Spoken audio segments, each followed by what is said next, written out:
So I'm originally from South Florida, but I have been in New York for over a decade. I moved up here when I was 18 and to go to school at St. John's, and I've just been here ever since. So it's my senior year of college, and it was the tail end of winter break, and I was also going through a pretty bad breakup.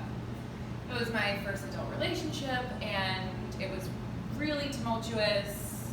He was Italian, so I was heartbroken. I spent the majority of this break just kind of moping around and being really sad, and the last weekend before classes were about to start back up, a girlfriend of mine calls me up and she's like, enough of this, this is ridiculous, let's go out of town for the weekend, we'll take your mind off of things, we'll have a girls trip.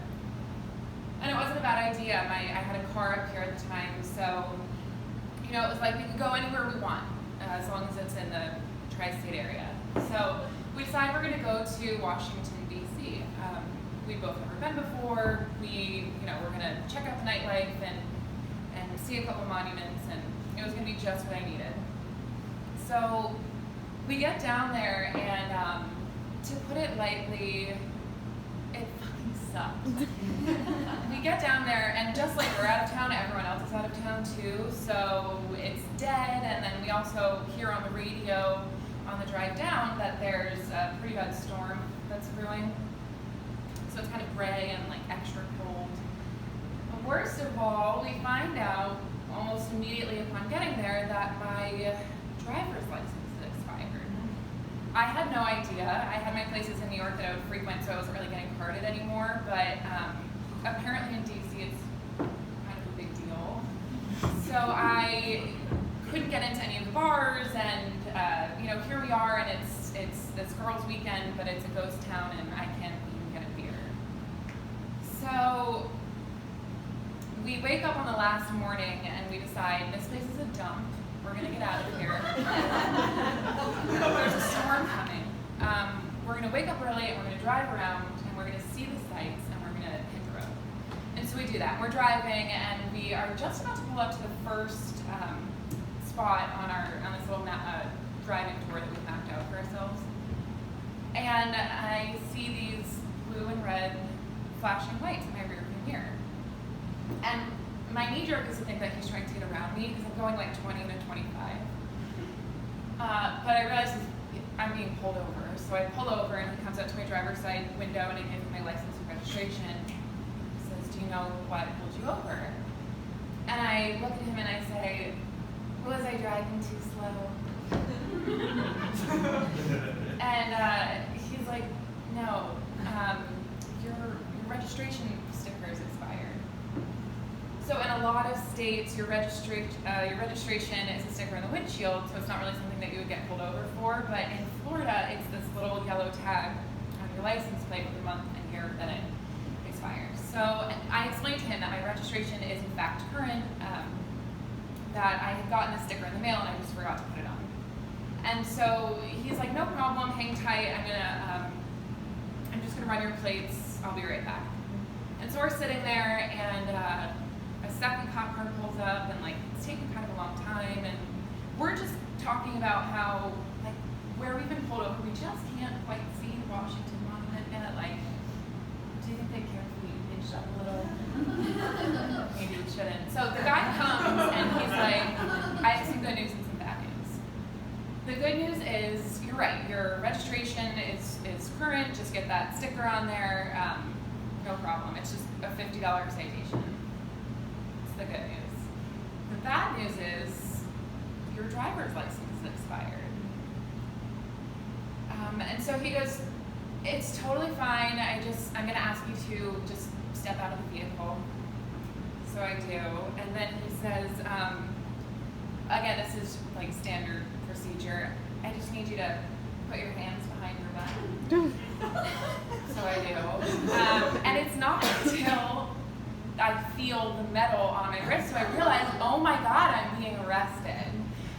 Upon which I immediately start crying, and it's the whole thing, Miranda rights, back of the cop car. My friend doesn't even have her driver's license, so she has to walk to the precinct, and she's handling it worse than I am, and she's walking as we're pulling away, and she's flailing her arms and foaming at the mouth, and I'm crying in the back of the car, and the guy's now looking at me through his rearview mirror, and he's explaining to me how technically in DC you can get arrested for this, but he's never taken anyone in for this before. But that second car that pulled up was his sergeant, so I was being brought in on a formality. So we get to the precinct, and like I immediately realized that I've basically been arrested by DC Parks and Rec. It's tiny, and they don't even have a female cop in there to pat me down. So I have to wait there, handcuffed to a wall, crying for a lady cop to come and pat me down. And I'm crying, and they take my shoelaces, and I'm going like, I'm not dangerous. And this lady comes, and she pats me down. And this part I've never really been able to understand, but when she goes to recuff me to walk me through the precinct, she puts the handcuffs on, and they just fall to the ground. She scoops them up, and she kind of fiddles with them for a second, and she just can't get them to click in. So I don't know if it's because it wasn't her precinct and maybe she was embarrassed, but she whispers into my ear, "Can you just hold these on?" So I'm crying, and I'm being walked through the precinct, and I'm holding my handcuffs on, and I'm in a jail cell, one of two that they have, and the thing about being in jail is like, you don't know how long you're going to be in there for. It's not like there's like a Yelp page that says, people usually spend between 45 minutes and 2 hours here, like, you should try the burrata. Like, I'm in there crying, and I'm thinking like, oh my God, I'm gonna be here all night, I'm gonna miss class, I'm getting in so much trouble. Also, how did someone get a Sharpie in here? I don't even have my shoelaces, like, what's this graffiti? Somehow, it takes them 4 hours to book me, even though I'm the only one who's being held there. Their system goes down, they have to redo the booking process, which means there are 2 mugshots of me in the atmosphere. And when it's time to be released, the same cop who brought me in the first place, he comes with the handcuffs and he holds them up, and like as if some kind of an inside joke between the two of us is going to make this all okay, he goes, "Once more for old time's sake." So he cuffs me and he walks me through, and when we get to the front, he's kind of like searching for like his key to unlock them. And it's really embarrassing being handcuffed in public multiple times in a day. So I'm like, I give it a second, but I know that these are probably these same faulty cuffs, and so I just try something. And I slip them off and I hand them to him still closed. And I meet up with my friend, and she's calmed down by now.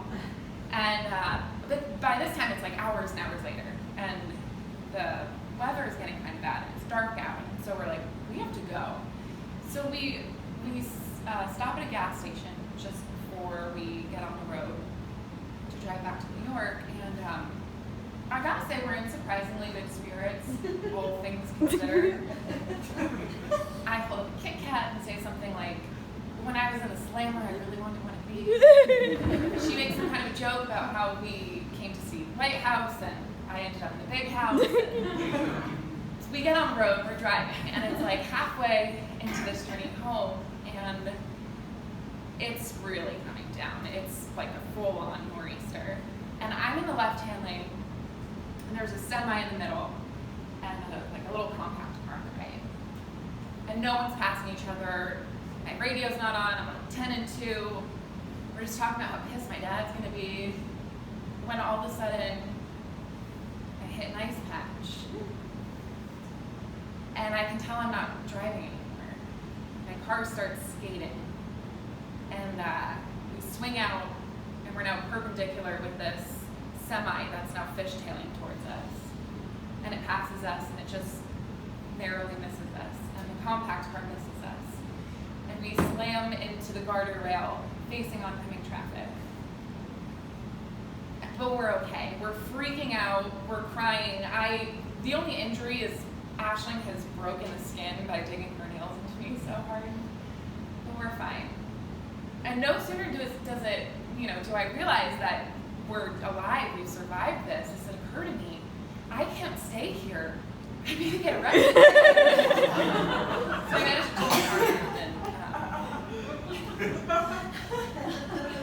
I don't know. I went to DC to escape a breakup, and somewhere between the arrest and the car accident, I guess at least DC gave me that.